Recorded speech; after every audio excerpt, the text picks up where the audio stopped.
Seal संतोष सदा निर्वाही वो, और है वो त्रिगुण अतीत।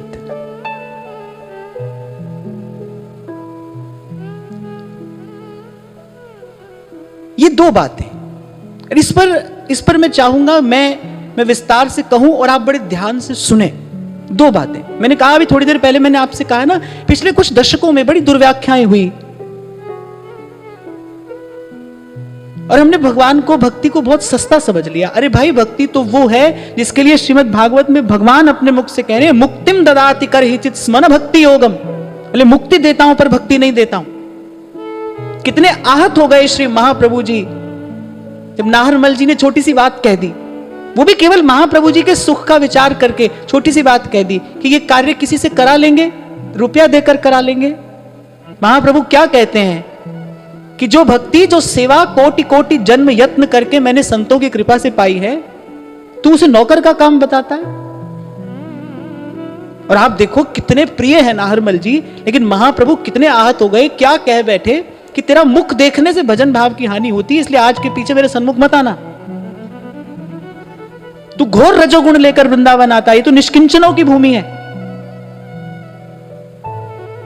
ये तो निष्किंचनों की भूमि है, और तू घोर रजोगुण लेकर वृंदावन आता है। आज के पीछे अपना मुख मत दिखाना।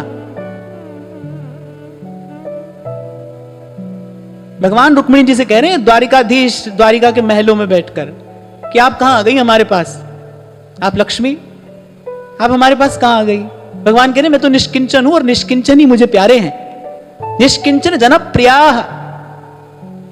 भगवान कह रहे हैं श्री रुक्मिणी जी से कि मैं भी निष्किंचन हूं और निष्किंचन ही मुझे प्यारे हैं। हमारा तो एक प्रेम से ही कार्य चल जाता है, प्रेम ही पा लेते हैं, प्रेम से ही संतुष्ट हो जाते हैं और प्रेम का ही दान करते हैं।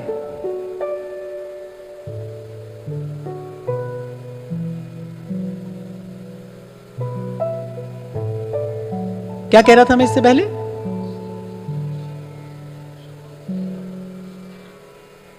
नहीं, इससे पहले कुछ और कह रहा था मैं।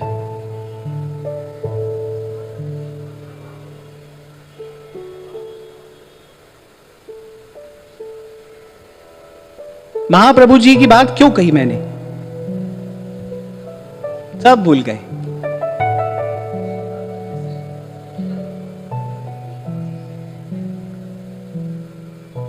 मैं ये कह रहा था आपसे, ऐसे थोड़ा थोड़ा मुझे आपको ठोकना पीटना पड़ता है ना।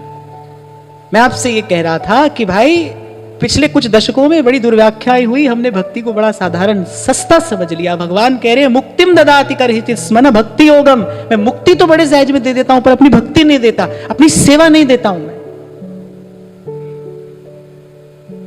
और कभी कभी क्या होता है कि इन वाक्यों का दुरुपयोग हम अपने जीवन में करने लगते हैं। मैं अभी ये बात कह रहा था महाराज जी, मुझे तो कई बार ऐसा लगता है, और मुझे कहने में कोई संकोच नहीं है, किसी कोई बात अच्छी नहीं भी लगेगी, कि जब तक धर्म पाप धोने की सुविधा देता है तब तक मानव मन पाप से मुक्त होने का विचार नहीं करेगा। बड़ी बड़ी बातें सुनते हो, साथ में इसका भी विचार करना कि शरशैया पर पड़े भीष्म पूछते हैं द्वारिकाधीश से कि मैंने तो मन से भी कोई पाप नहीं किया, किस कारण मुझे इतना बड़ा दंड मिल रहा है। भगवान कह रहे पूर्वकृत कोई पाप कर्म था आपका, बताओ। गंगा का पुत्र अपने पाप का दंड भोग रहा है, हम गंगा स्नान करके पाप से मुक्त होने की सोचते हैं। एक बार भगवान ने बुद्धि दी है, एक बार इसका विचार तो करो, कैसे हो जाएगा। इसलिए मैं तो ये कहता हूं कि धर्म चमत्कार नहीं दिखाता है, धर्म तो भाई आपको समझदार बनाता है। सब संतों ने यही तो कहा, हमारे महाप्रभु जी आचार्य ये बात कह रहे हैं, यत्र यत्र मम जन्म कर्म वीर नारकेत परमे पदे थवा। ध्रुवदास जी कह रहे हैं जो सुख दुख लगे रहे देह सो, माने कर्म के भोग को स्वीकार कर रहे हैं ना, कि भाई जो हम कर आए हैं उसके प्रारब्ध स्वरूप, उसके फल स्वरूप जो सुख दुख आएगा भाई उसको स्वीकार करते हैं। जो सुख दुख लगे रहे देह सो, मिट जाएं और लोक बढ़ाई। और यहां देखो तीर्थों पर भीड़ लगी है, पाप धोना है सबको। जानने वाला अनुभवी महापुरुष कहता है, संसार रोगी नाम दारू मैल लागे सच बिना। अगर नहाना ही है, तीर्थ नहाना है, तो तीर्थ नावण जाओ, तीर्थ नाम है, गुरु का ज्ञान तीर्थ है,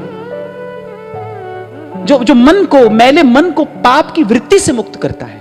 पाप से मुक्त हो भी गए, चलो मैं मान लेता हूं कि गंगा स्नान करने से धुल जाता है पाप, पर गंगा स्नान ये गारंटी तो नहीं देता ना कि फिर पाप नहीं होगा। गंगा में डुबकी लगाकर निकलता है और फिर पाप करता है, डुबकी लगाते लगाते भी मन पाप ही कर रहा होता है। कितनी दुर्दशा है भाई मन की। तो बात तो तब बने ना जब अंतःकरण शुद्ध हो जाए, जब फिर से पाप ना हो, पुनः पाप में प्रवृत्ति ना हो। इसलिए डोंगरे जी महाराज कहते थे पुण्य कमाना आसान है भाई, पाप छोड़ना कठिन है। पाप छूटे, मन का मैल छूटे। सोई गुरुओं की वाणी कहती है, पढ़े रे सगले वेद, नहीं चूके मन खेद, एक छिन ना धीरई मेरे घर के पंचा। कोई ऐसो रे भेटे संत, मेरी लाहे सगली चिंत, एक अमृत नाम हृदय में सिंचा।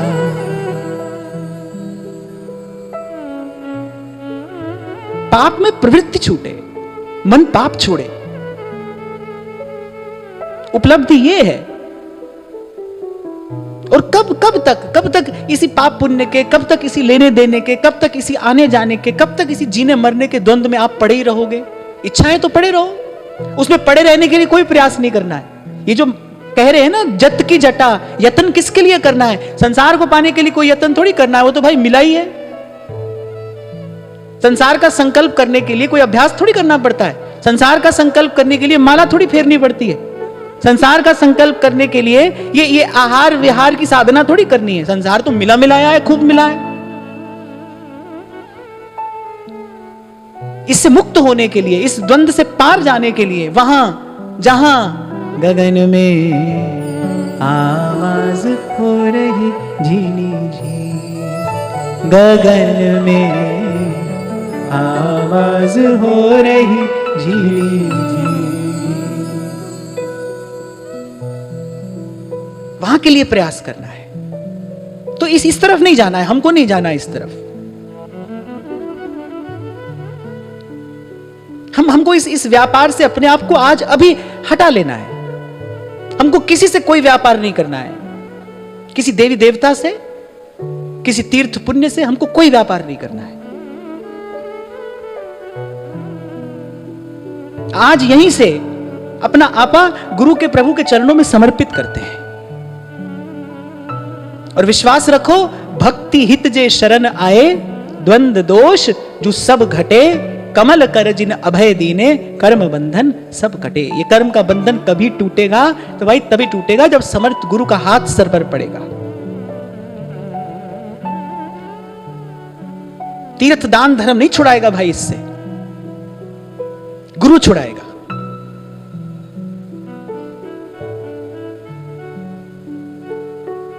तो मैं ये आपको कह रहा था कि इसको बहुत सस्ता ना समझना, ऐसे असावधान मत हो जाना। जो छोटी सी बात मैंने आपको कही, एक उदाहरण आपको दिया, एक व्यक्ति झूठ बोलता ही है, उसके अभ्यास में आ गया है झूठ बोलना। अब भगवान की कृपा क्या है कि उसको झूठे को झूठा ही रहने दे, अंत में स्वीकार कर ले, या उसके भीतर प्रकाश हो, उसके भीतर कोई शुभ संकल्प हो और वो अपने आप को, अपने जीवन को उस असत्य से मुक्त करे। ये भगवान की कृपा है भाई। मुझे तो यही भगवान की कृपा लगती है। अगर आज मेरे मन में एक विचार आया है कि अब मैं भजन करूंगा, अब मैं साधन करूंगा, अब मैं अपने जीवन सिद्धि का प्रयास करूंगा, अब मैं अपने जीवन के दुर्गुणों को दूर करने का प्रयास करूंगा, मुझे तो लगता है ये मेरा विचार नहीं है, यही तो भगवान की कृपा है। और अगर मैं 2 पग चल पाऊंगा इस रास्ते पर, वो भी भगवान की कृपा है। भगवान की कृपा है क्या जीवन में, इसको भी तो पहचानना है।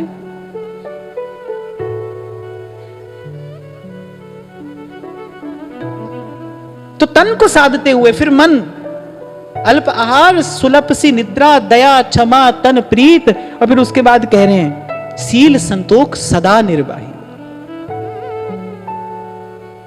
ये 2 बातें, मैं निवेदन ये कर रहा था, मैं विस्तार से कहूं, आप ध्यान से सुनना। ये दो बात आपके जीवन में, और सदा शब्द का प्रयोग कर रहे हैं महापुरुष, यानी सदा रहे जीवन में। सबसे पहले शील, भगवान शील निधान है। कबीर एक बात कहते हैं, कहते पतिव्रता मैली भली, काली कुचल कुरूप। यानी एक पतिव्रता स्त्री मैले कुचैले कपड़ों में हो, काली कुचल कुरूप, और बोले कुरूप हो, बोले पतिव्रता के रूप पे वारु कोटि स्वरूप। बोले लेकिन हजार हजार सुंदरियां उस पतिव्रता के उस आभा मंडल पर न्यौछावर हैं। वो जो पातिव्रत का तेज है ना उसके पास, बोले वही स्तुत्य है, वही वंद्य है। आचरण की पवित्रता, भगवान के प्रेम को किसी पात्र में तो रखोगे, कहां ठहरेगा। पहले भी कभी मैंने आपसे कहा था, धर्म को धारण करने के लिए सदाचार का बल चाहिए। धर्म धारण से आया है, धारणे। धर्म को धारण करने के लिए सदाचार का बल चाहिए। आदमी सोच लेगा अभी भाई अब कल से झूठ नहीं बोलूंगा, थोड़ी देर में बोलेगा। अपने संकल्प को पूरा करने की शक्ति नहीं है। धर्म को धारण करने के लिए शक्ति चाहिए। धर्म गुरुत्तम वस्तु है। प्राणपन न्यौछावर किए हैं महापुरुषों ने धर्म की रक्षा के लिए। नवे गुरु श्री तेग बहादुर साहब को जब ले गए औरंगजेब के सैनिक, कितनी क्रूरता उनके और उनके सिख सिपाहियों के साथ में हुई। और कहते अंत में जब श्री गुरु तेग बहादुर साहब से जब पूछा औरंगजेब ने कि अभी भी अगर आप इस्लाम कबूल कर लेते हैं तो हम आपकी जान बख्श देंगे, और गुरु साहब क्या उत्तर देते हैं कि बाह जिनादी पकड़ी है, सिर जाए बाह नहीं छोड़िए। और गुरु तेग बहादुर बोलिया तड़पे धर्म नहीं छोड़िए। ये जो आज आप और मैं सर ऊंचा करके जी रहे हैं ना भाई, उसके मूल में इन महापुरुषों का बलिदान है। इन्होंने अपने जीवन का बलिदान दिया है धर्म की रक्षा के लिए। कभी कभी गुनगुनाई थी मैंने वो दो चार पंक्तियां कि सरहिंद की जिन दीवारों में साहिबजादों का जिस्म जड़ा है, ऐसी ही बस किसी नींव पर सत्य सनातन धर्म खड़ा है। इसके मूल में त्याग और बलिदान है, और बड़ा त्याग, बहुत बड़ा त्याग। त्याग कहते किसको है? दूसरे के सुख के लिए अपनी श्रेष्ठ वस्तु को छोड़ देने को त्याग कहते हैं। एक घर छोड़कर दूसरा घर बना लिया, एक कपड़ा छोड़कर दूसरा कपड़ा पहन लिया, और बोले अब हम विरक्त हो गए। आजकल ये कोर्स बड़ा चल रहा है ना, अब हम विरक्त हो गए। किसे कहते हैं त्याग? दूसरे के सुख के लिए, परमार्थ के लिए अपनी श्रेष्ठतम वस्तु को छोड़ देना, वो त्याग है। औरंगजेब ने यही कहा था, आपकी जान तो बख्श दी ही जाएगी, आपके और आपके कुटुंबी जनों के निकट कोई नहीं आएगा। और गुरु साहब ने हंसते हंसते अपने प्राणों का उत्सर्ग किया धर्म की रक्षा के लिए। आचरण की पवित्रता जीवन में नहीं होगी तो बात कहते सुनते आप खूब रहोगे, हमारे जैसे कहते रहेंगे, आप जैसे सुनते रहेंगे, पर धर्म चर्चा का नहीं तो चर्या का विषय है। आपके आचरण में उतरे, दिखाई पड़े।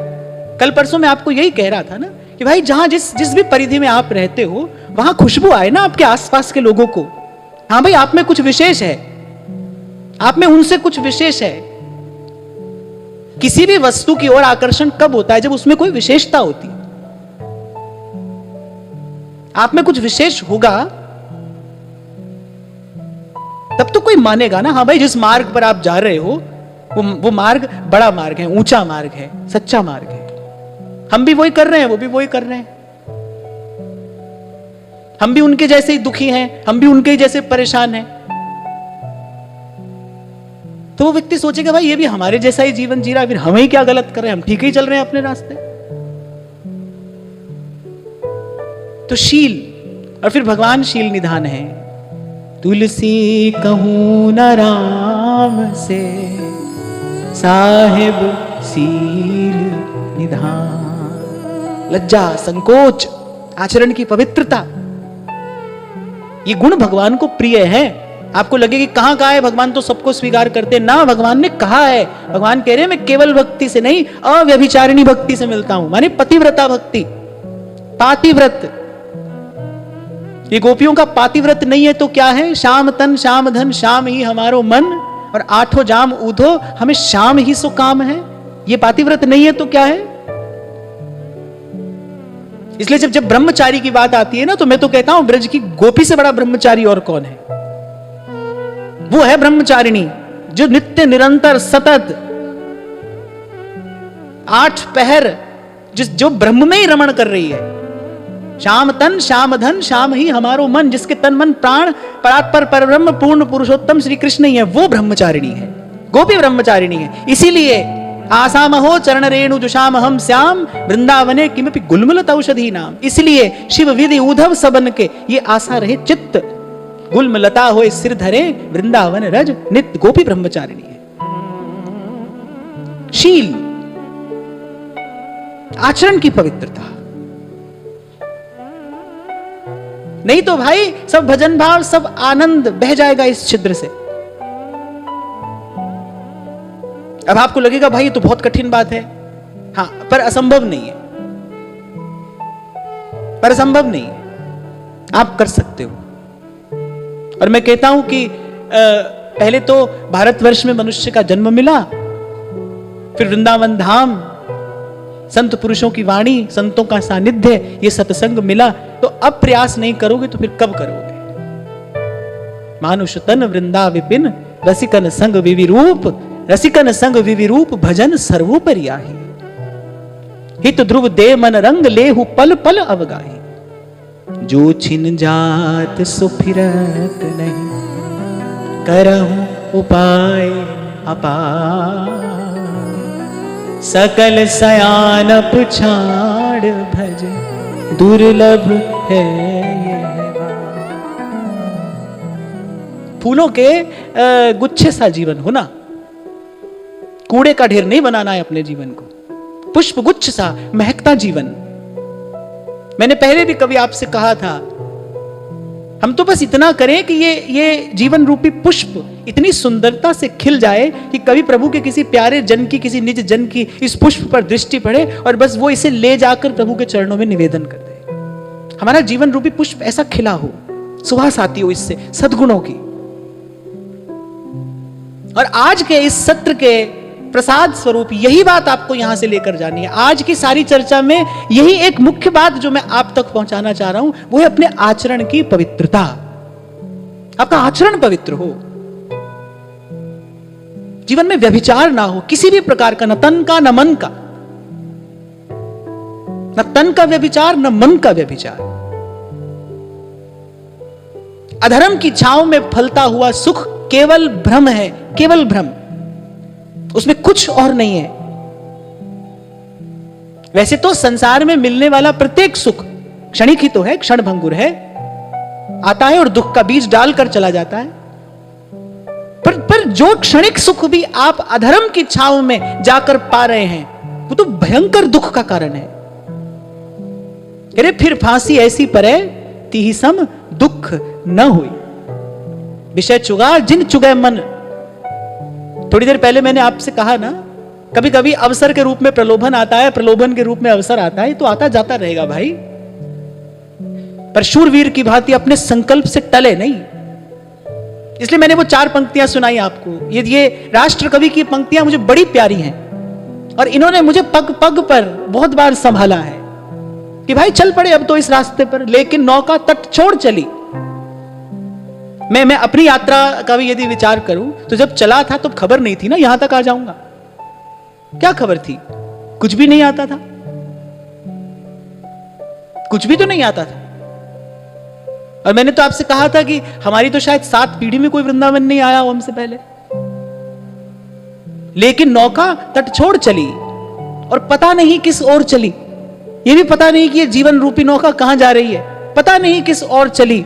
और ऐसा समय आया जब बीच नदी की धारा है और सूझता ना कूल किनारा है कि भाई अब क्या करेंगे।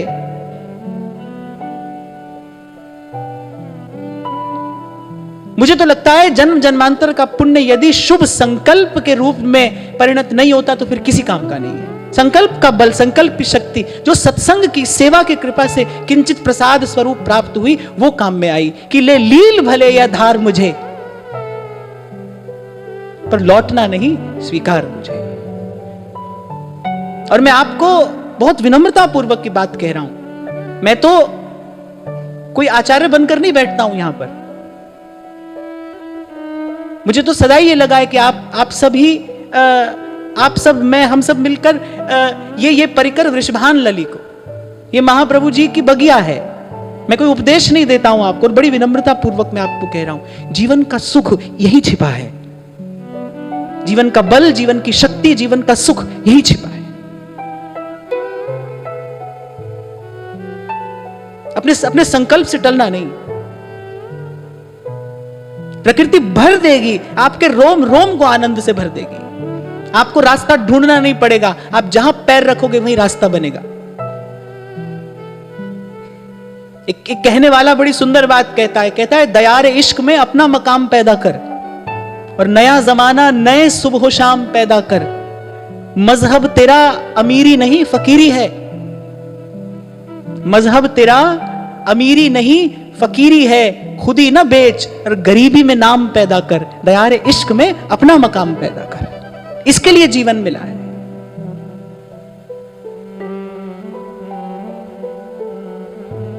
अरे कितना पवित्र मार्ग प्रभु ने कृपा करके आपको मुझे दे दिया है। हमारे माथे पर वृंदावन की रज है, हमारे गले में पवित्र तुलसी की मालिका है, हमारे हाथ में जप की माला है। व्यास जी अपनी वाणी में कहते हैं, मूंड मुंडाए कि लाज निभइए। ये जो वेश आपको मिल गया है, अरे कुछ इसकी लज्जा रखिए। मूंड मुंडाए कि लाज निभइए। स्वामी श्री हरिदास जी महाराज भी कहते हैं ना, कह रहे और तो भूलें जिन भूलें, पर तुम जिन भूलो मालाधारी। अरे तुम्हारे गले में तो ये माला है, तुम्हारी जिह्वा पर तो गुरु ने हरि का नाम नचाया है, तुम्हारे माथे पर तिलक है। अरे और तो भूलें जिन भूलें, कोई भूले भूले, पर तुम जिन भूलो मालाधारी। शील,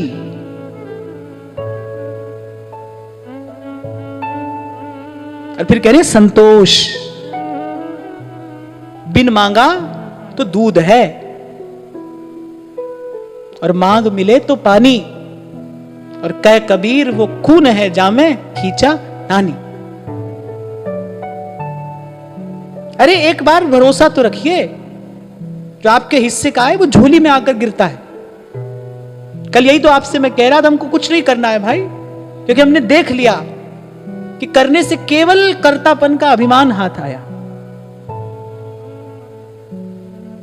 गुण गुण में बरत रहा है, गीता में भगवान कह रहे हैं, अरे गुण गुण में बरत रहा है, आप कुछ नहीं कर रहे हैं।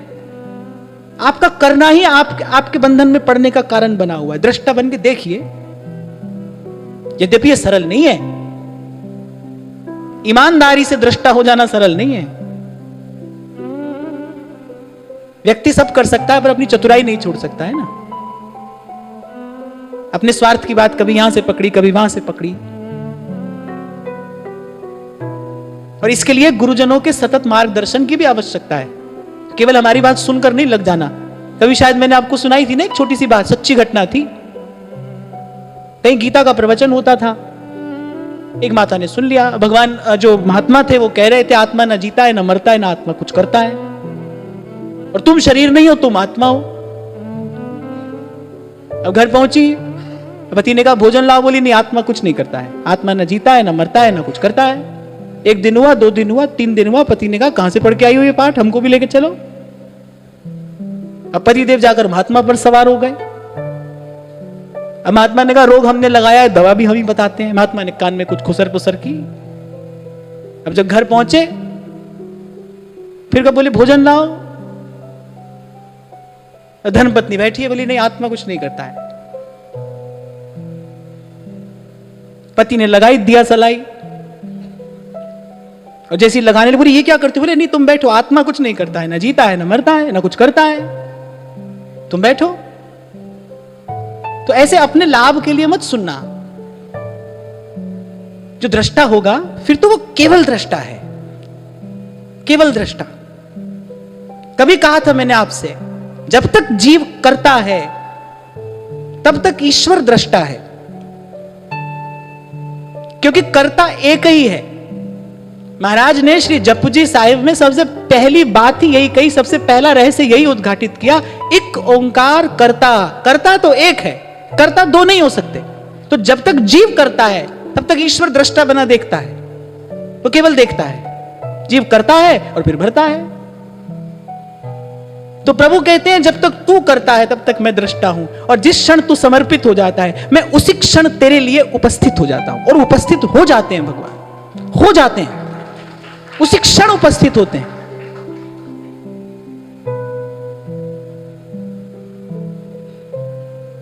तो बड़ी बात है, महत्वपूर्ण बात है। इसलिए कोई ये ना समझे कि कहां कही है भगवान ने बात, भगवान तो किसी को भी स्वीकार करेंगे, करेंगे, पर थोड़ी टर्म एंड कंडीशन लगाई है भगवान ने। भगवान ने ये कहा है, आए शरण तजऊ नहीं था, जो शरण में आएगा उसको नहीं छोड़ता हूं मैं। पर पहले जीव की शरणागति तो पूरी हो, वो मनसा वाचा कर्मणा प्रभु की शरण में तो आए। इसलिए मैंने कहा कि अगर जीवन में आचरण की पवित्रता नहीं होगी तो ये तो भाई कच्चा पारा है, खाए पचेगा नहीं।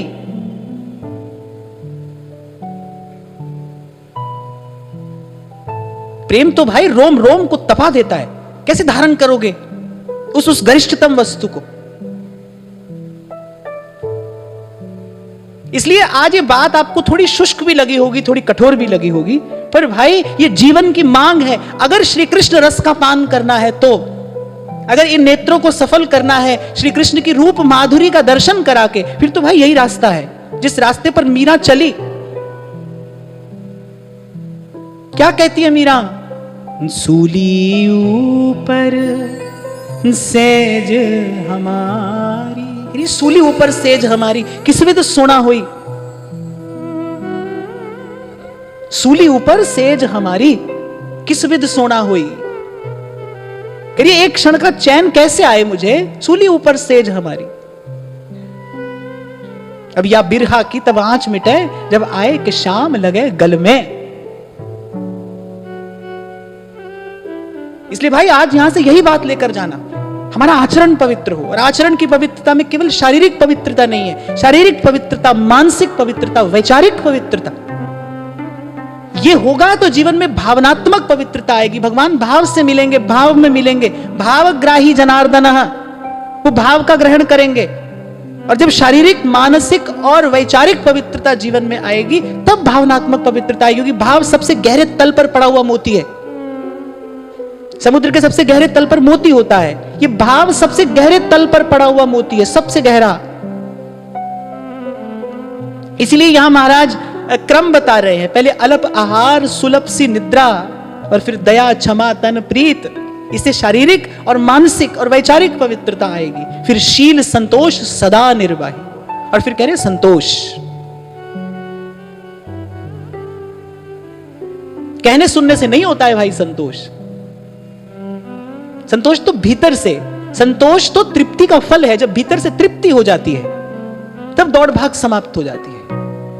संतोष, और ये दोनों साथ साथ रहेंगे, शील और संतोष। जिसके जीवन में शील नहीं है, जिसके जीवन में पातिव्रत नहीं है, जिसके जीवन में अनन्यता नहीं है, जिसके जीवन में अव्यभिचार नहीं है, उसके जीवन में कभी संतोष नहीं आ सकता। उसका मन दौड़ भाग करता भी रहेगा और उससे कराता भी रहेगा। शील और संतोष सदा संग संग रहेंगे। कहते तिनके की ओट में जगदम्बा जान की बात करती थी रावण से। तिनके की ओट में मैले कुचैले वस्त्र हैं, वर्ष भर वस्त्र नहीं बदले। जब जब रावण आता है तो तिनके की ओट में रावण से बात करती है। रावण चंद्रहास लेकर आया था, शिव द्वारा प्रदत्त खड्ग है जिससे काल को भी भयभीत कर दिया था रावण ने। लेकिन कहते हैं जब जब जगदम्बा के सन्मुख आता था हाथ से खड्ग छूट जाता था, खड्ग धारण नहीं कर सकता था रावण। और श्री जानकी जी के तेज की ओर देख नहीं सकता था, दृष्टि उठाकर नहीं देखा रावण ने। और जब हनुमान जी ने आकर देखा कि कैसी कैसी जगदम्बा की दशा है, नाम पाहरू दिवस निसी ध्यान तुम्हार कपाट, लोचन निज पद जंत्रित प्राण जाहि के बार। और भाई हमने इतने साल ये सब कह सुनकर कमाया क्या है? एक संकल्प का बल ही तो कमाया है। प्रभु ने वही तो हमको प्रसाद दिया है।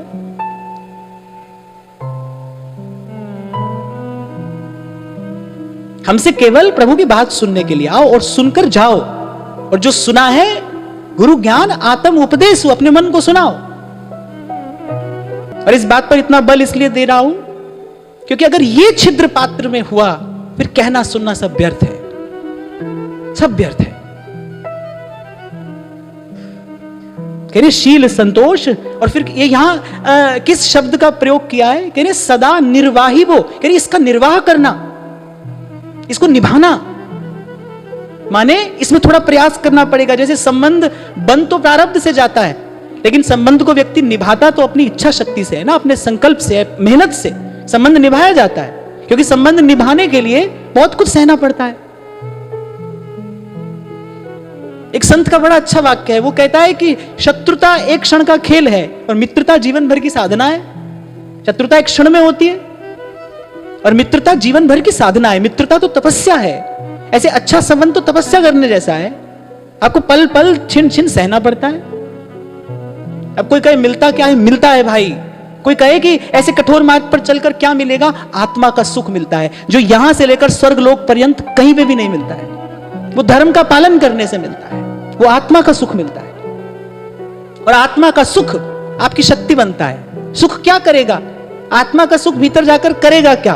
वो शक्ति में परिणत हो जाएगा, परिवर्तित हो जाएगा। वो आपको सशक्त बनाएगा। एक प्रसन्न आदमी कोई भी काम जितने मन से करता है, एक दुखी आदमी कर सकता है? चलो व्यवहार के काम की बात करें अपन, छोटा सा भी काम हो, लेकिन अगर व्यक्ति दुखी है तो क्या वो ठीक से कर पाएगा? क्या वो विचलित मन से कर पाएगा? तो जब व्यक्ति आत्मिक रूप से सुखी होता है, प्रेम दे ही कौन सकता है? जो आनंद को उपलब्ध हो गया है वही तो प्रेम देगा। तुम हार्ड मास के शरीर से प्रेम की परिकल्पना करते हो, कैसे मिलेगा? हमारी बात मानो और प्रीति तो नंद नंदन से कीजिए। प्रेम के लिए यहां वहां मत देखो, कहीं मत जाओ। प्रेमास्पद केवल श्री कृष्ण है, केवल श्री कृष्ण, इन्हीं की ओर देखो। तो प्रभु कह रहे शील संतोष सदा निर्वाही वो, इसका निर्वाह करना। और कह रहे है वो त्रिगुण अतीत। बस धीरे धीरे पहले क्या होगा? पहले रजोगुण और तमोगुण जीवन में कम होगा। रजोगुण तमोगुण को दबा देगा, फिर सत्वगुण बाकी दोनों गुणों को भी दबा देगा। आपका जीवन सत्व प्रधान हो जाएगा, सात्विक हो जाएगा। सात्विक जीवन होते ही मन में शांति का आगमन हो जाता है, क्योंकि शांति जो है वो सत्व का गुण है। जैसे आपका जीवन सात्विक होगा, आपके मन में शांति आ जाएगी। और अगर आपको याद हो, कुछ समय पहले श्री स्वामी शरणानंद जी महाराज का एक बड़ा मूल्यवान सूत्र मैंने यहां से कहा था कि आत्म कल्याण के लिए जिस शक्ति की आवश्यकता है उसका उद्गम चिर शांति से होता है।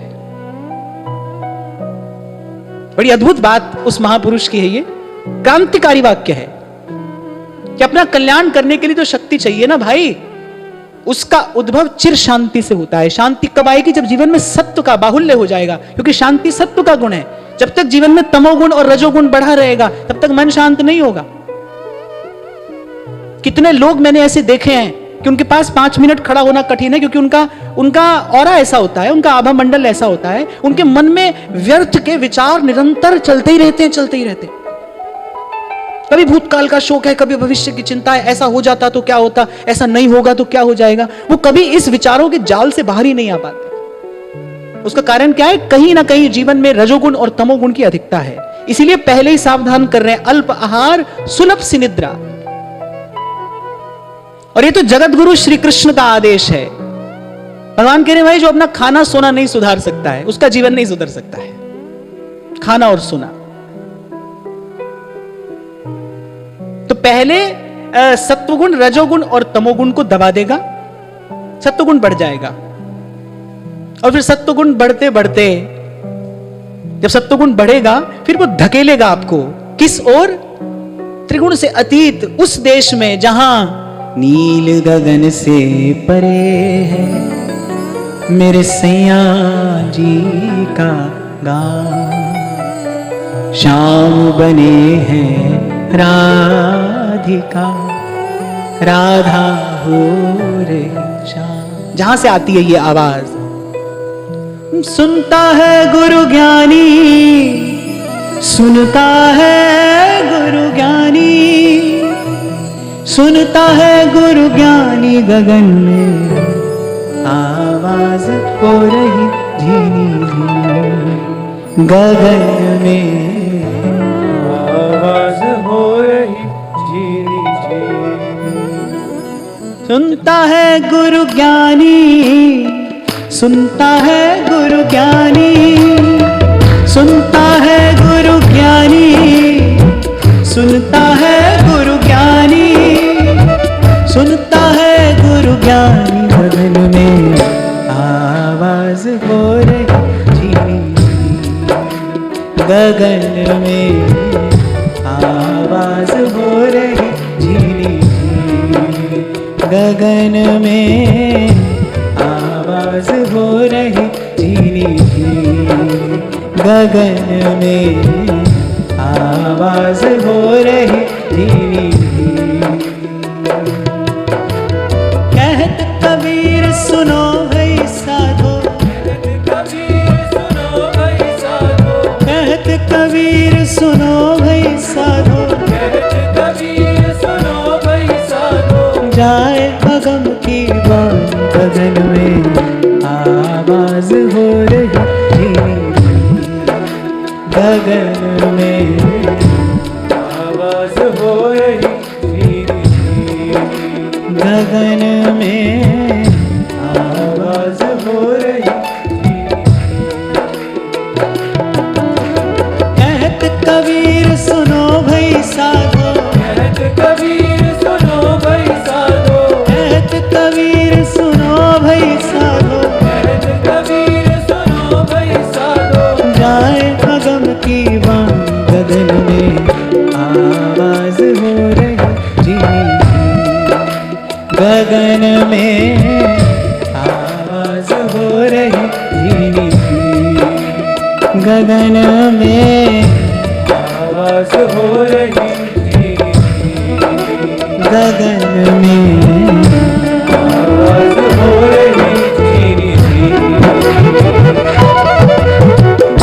काम क्रोध हंकार लोभ हठ मोह न मन स्यों ल्यावे, तब ही आत्म तत् को दर्शे, परम पुरुष तह पावे। रे मन ऐसे कर संन्यास, रे मन ऐसे कर संन्यास। ये काम क्रोध लोभ मोह अहंकार जो सब आप और मैं कहते हैं सुनते हैं, भाई ये तो फल फूल है ना, इनका बीज कहीं और है। जब तक बीज भूमि में रहेगा तब तक फल फूल आते रहेंगे आते रहेंगे। आप देखो एक एक कामना का फूल आता है, उसको किसी तरीके से हम कभी पूरा कर देते हैं और कभी वो अपूर्ण आपके आपके अंतःकरण पर कोई घाव छोड़कर चला जाता है, फिर नया फल आता है, फिर नया फूल आता है। ये क्रम चलता ही तो रहता है, क्योंकि इसका बीज कहीं और है, इसका बीज त्रिगुण है। इसीलिए महाप्रभु कह रहे हैं जिन अब भ्रम ही गुण सलिल पर, त्रिगुण इसका बीज है। सत्व रज तम, ये तीन गुण मैंने कहा ना, जब जब बात समझ आती है, जब गुरु की कृपा से, जब गुरु के चरण रज से आंज लिए जाते हैं अपने ज्ञान चक्षु, जब खुल जाती है अंदर की आंख और समझ में आता है भाई गुण गुण में बरत रहा है। जब तक त्रिगुण की परिधि में आप और मैं रहेंगे तब तक त्रिगुण का परिणाम रहेगा। इसीलिए महाप्रभु कह रहे हैं जिन अब भ्रमहि गुण सलिल पर। गीता में भगवान ने कहा त्रैगुण्य विषया वेदा निस्त्रैगुण्य भवार्जुन। अगर मुझे जानना है तो भगवान कह रहे तू त्रिगुणातीत हो जा, त्रिगुण से अतीत। अरे भगवान तो कह रहे त्रैगुण्य विषया वेदा निस्त्रैगुण्य भवार्जुन। और त्रैगुण से अतीत होने की विधि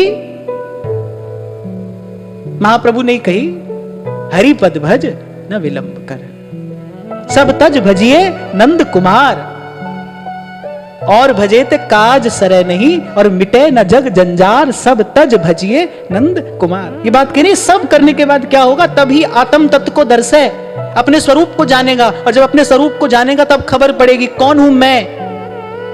गोपी ने पहले आत्म स्वरूप का साक्षात्कार किया, तभी तो श्री कृष्ण को उत्तर दे पाई। जब श्री कृष्ण ने कहा कि आ गई तुम आधी रात को पर पुरुष के पास, तो गोपी कह रही है अब हमें छलिए मत, ठगिए मत, हम पर पुरुष के पास नहीं परम पुरुष के पास आई हैं। हमारे जन्म जन्म के स्वामी आप हैं, हमारे भव भव के भरतार आप हैं, आपके पास आई हैं। अब ना किसी को जानती है ना पहचानती है, ना किसी से हमारा कोई परिचय, ना हमें परिचय रखना है। आप तक आने के लिए सब है, आपके आ जाने के बाद केवल आप हैं, आप हैं, केवल आप। तो पहले आत्म तत्व को देखा गोपी ने, कौन हूं मैं, और त्रिगुण से अतीत होकर जब आत्म साक्षात्कार होता है, कह रहे तब परम पुरुष तहां पावे। ऐसे हाथ नहीं आता है कन्हैया, ऐसे हाथ नहीं आता है, इतना सस्ता नहीं समझना आप।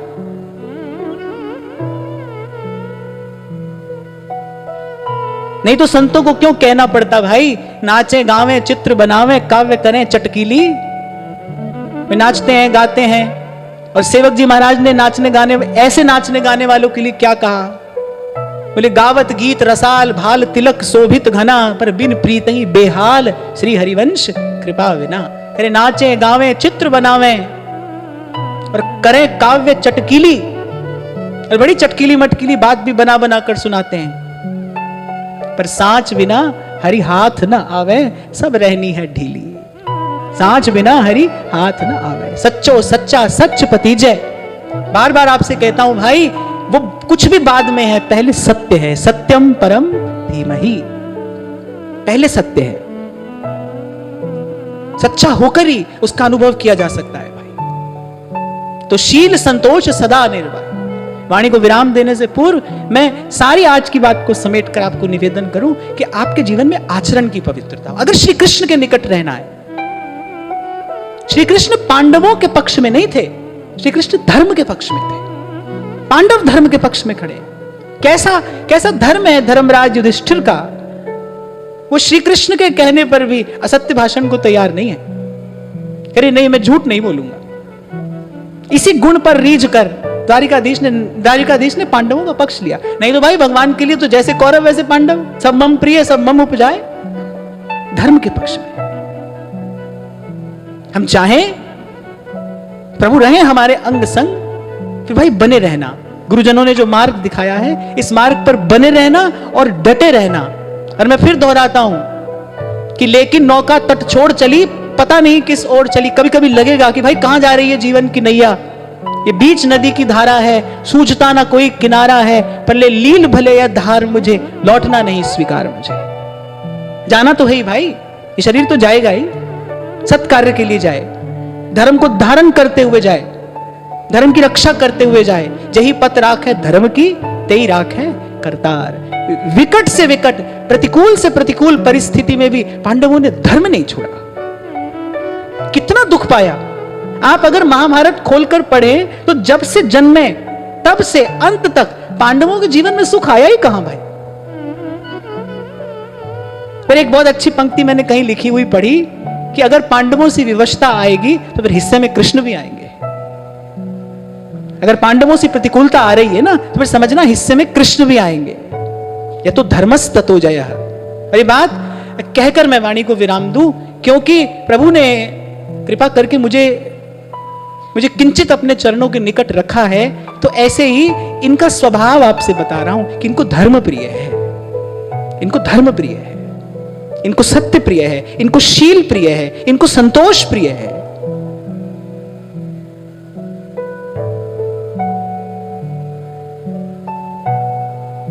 हम चाहें कि प्रभु की प्रियता प्राप्त हो, प्रभु का प्रसाद प्राप्त हो, तो फिर ये जो आज आपने सुना इसका थोड़ा विचार करना। आज की वार्ता यही श्री जी के चरणों में निवेदन करते हुए महाराज श्री के चरणों में प्रणाम। आप सबके हृदय स्थित प्रभु को नमन।